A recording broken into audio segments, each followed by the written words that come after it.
Hello guys, good morning. Nandito na naman ako sa garden namin. Chine-check ko yung watermelons natin, no? And yes, may nangyari na naman dahil sa kasyungahan ko. Kasi 'di ba, last time nag-upload ako ng video, sabi ko doon parang mamumulaklak na sila. And hindi nga ako nagkamali kasi nga namumulaklak na nga sila.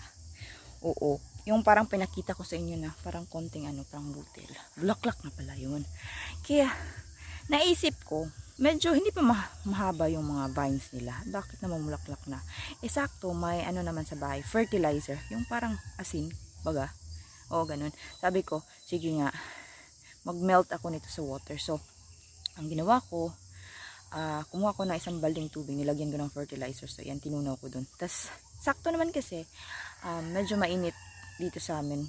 Like, for more than a week na. Kaya naman yung lupa natuyo talaga. Sabi ko, sige nga, ito idilig ko. Guys, syunga talaga. Hindi ko alam Wala akong kaalam-alam kasi nga first time ko magtanim-tanim.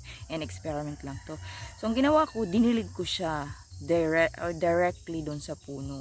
Tapos, sa ako nang nasabi kay mama, nung matapos ko nang idilig, like, yung water talaga, diretso kong nilagay sa mismong puno ng mga watermelons natin and medyo natilamsikan yung mga dahon-dahon talaga. So, pagdating ko sa bahay, sinabi ko kay mama, sabi niya, ha, ba't mo ginawa yun? Mamamatay yun! So, ayun na nga guys. Hindi nga nagkamali si mama. Pakita ko sa inyo na nangyayari, medyo masakit sa dibdib ko, pero ito na talagang nangyari, oh. Ito yung unang puno, kita nyo naman. Oh my god, yung dahon guys, parang nalantaw, nabulok. Pero yung naman niya dito, banda, okay pa naman. Pero dito ko talaga dinilig. Kasi sabi ni mama, hindi dapat pala ganun. Dapat pala dito sa bandang malayo, parang palibutan mo lang. Para hindi direkta talaga.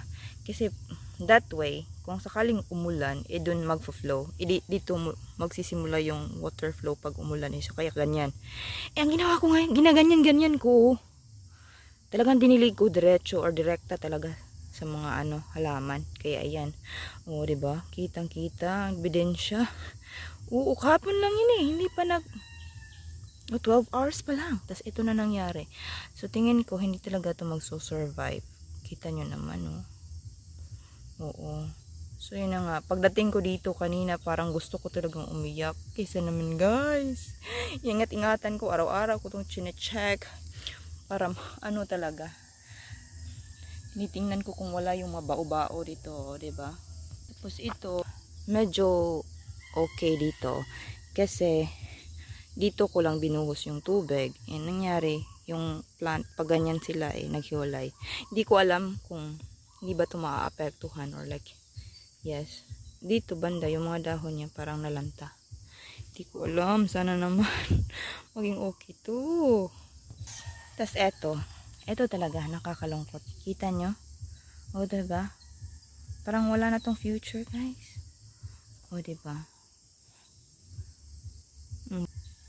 Ito, napaka-healthy nito Tas, kasi pag buhos ko ng tubig, ganyan ko talaga dito Nagtilamsik-tilamsik pa. Gaga, diba?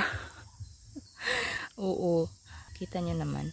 Medyo strong pa naman yung, niya, base plant. Kaso nga lang, wala yung mismong dito, dulo niya, wala na. Parang, wala na talagang future yan. Palpak ko talaga, Tapos, eto. Diba? Kitang-kita.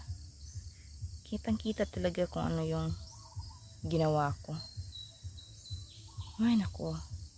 Pero, nagtaka ako kasi yung mga weeds, hindi naman sila, walang nangyari sa kanila. Pero, sensitive ata itong, eto din, oo, buti na lang, pero hindi ko pa talaga sure kung hindi pa yan maapektuhan later. Oo, dito lang banda yung medyo nalanta. Kasi sabi ni mama pagka nung nalaman niya kung ano yung ginawa ko, sabi niya, nako, good luck talaga sa mga watermelons mo kasi nangyari na yan sa akin dati. Nagtanim na daw siya ng string beans. Kasi nga excited siyang maglagay ng fertilizer. Kaya yun ang ginawa niya. Talagang binuhos na diretso sa plants mismo na tamaan yung mga dahon. Ayan. Nangamatay lahat. Ito yung mga dahon na natamaan ng tubig pagkadilig ko. Tubig na may fertilizer, wala talaga. Pero sana naman hindi maapektuhan yung ano, or at least mag-survive man lang to. Sana yung dahon lang yung mga matay. Oo, tapos dito banda, okay naman siya.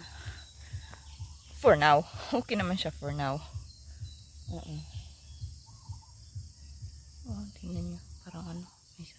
Kasi kita niyo naman, di ba? Parang ano, naninilaw. Kaya sabi ko, sige, lagyan ko lang ng fertilizer. Eh, hindi ko alam. Hindi pala pwedeng ganun.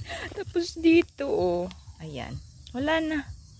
Lantang-lanta na talaga si kuya mo. Wala na. Wala na tong pag-asa ata. Yung isa pa naman ito, nung isang araw, kinain din ng ano, babao. Oh, ayan guys. Wala na. Ebidensya ng kapalpakan ko. Oo. Tapos, so, eto, oh. O, so, ang nangyari, pagkabuhos ko ng tubig, dito lang. Dito sa may mga bato kasi magfo-flow siya dito. Kasi, paano to eh. Nakaangat dito area na to. So, yan, hindi direktang natamaan yung mga dahon or yung mga puno. So, hopefully, ano to, magsusurvive. Kita nyo naman, diba? Healthy sila. Pero, feeling ko lang talaga, medyo slow yung pagtubo nila. Ay, ewan ko. Kasi nga, first time kong magtanim, diba? Ayan. So, hopefully, maging okay to. Sana nga lang. Kasi dito talaga, nabuhos ko rin naman ang tubig.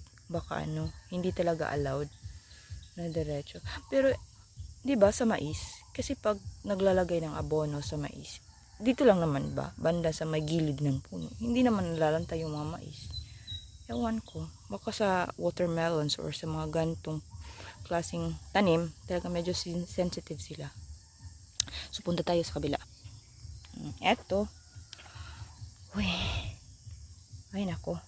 Yan. Nag-iisa naman to siya dito. Ilabas ko nga kasi medyo nakatago siya sa bato eh. So, ayan.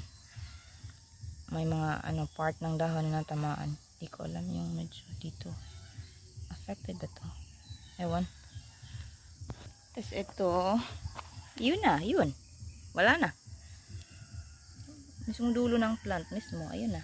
Wala na talaga. Ito. O diba guys? Wala na. Kung alam ko lang na magiging ganito. Sana hindi na ako nag-fertilize pa. Pero sorry talaga guys. Hindi ko talaga alam.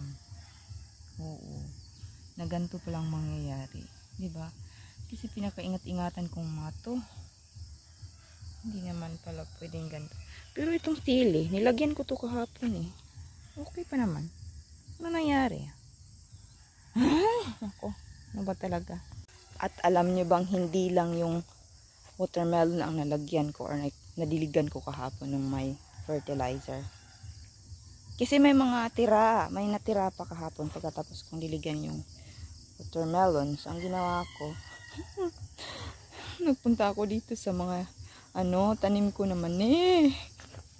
Ang nangyari guys. Ayan. Yung bagong dahon niya, kita nyo naman, di ba? Parang napagod.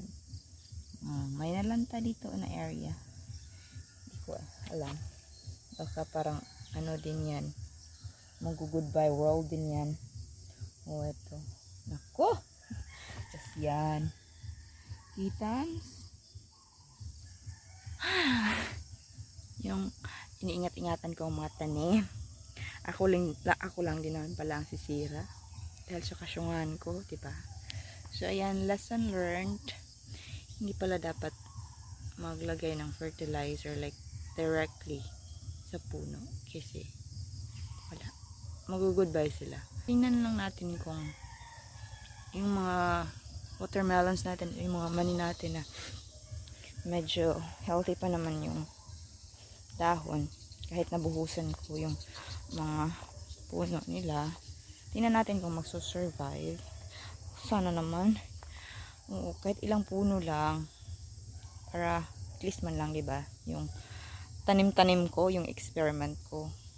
Ma-prove ko na pwede pala akong magtanim at maka-harvest ng watermelon on my own. Diba? So yan muna guys, diba? Ang syunga lang. Syunga ng ating pero okay lang yan. Lesson learned. Pauwi na ako ng bahay. Sana mapatawad pa ako ng mga guro ko dati. TLE teachers ko. Hindi ko naisip na bawal pala ibuhos yung fertilizer directly sa puno. Sir, tawarin niyo ako, ma. Syunga-syunga talaga. But yeah, lesson learned. Sa susunod, wag nang ibuhos yung fertilizer kahit tunaw pa yon. Oo. So pwede naman siyang i-delete pero wag yung patamaan talaga yung mga dahon or like distansya amiga. Medyo yung parang hindi directly sa puno. Yan lang muna guys, medyo masakit pa yung heart ko. Broken hearted ako dahil sa nangyari sa aking mga watermelon naman eh. But sana, looking forward na may mag-survive naman nito. Okay, see you next video guys.